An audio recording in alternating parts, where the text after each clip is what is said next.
Working on a 1999 Ford Expedition with the Misfire. I got some data pulled up. Let's see, show you what I found.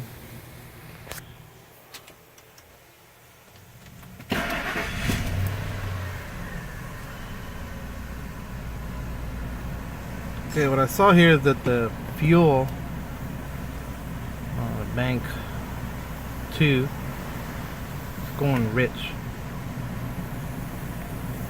Like it's lack of fuel or something.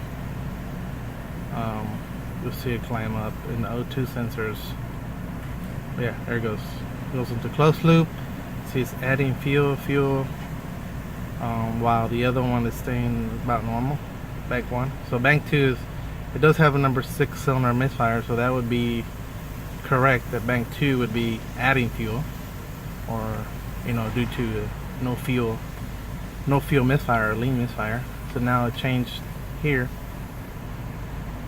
So now it's rich on bank 2. You can see that the O2 sensor 1 is kind of switching fine,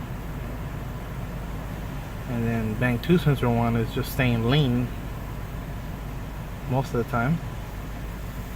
So this would tell me that it's misfiring due to lack of fuel, or not ignition.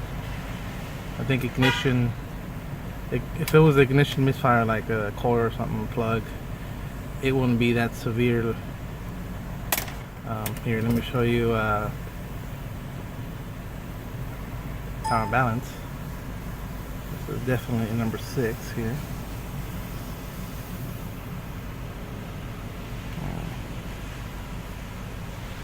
There it is.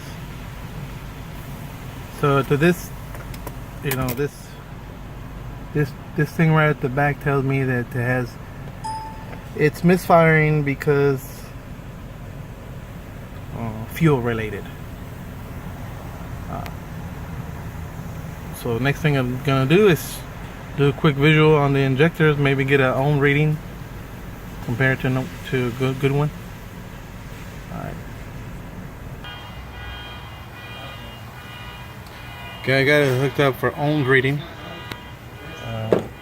This is number 5 injector, and the reading on it is 14.7 ohms. Okay, then let me get you a shot of the number 6. This is a number 6 reading, ohms reading, and it's reading 31.6 mega ohms. So that's basically bad open. So this Expedition needs a number 6 fuel injector.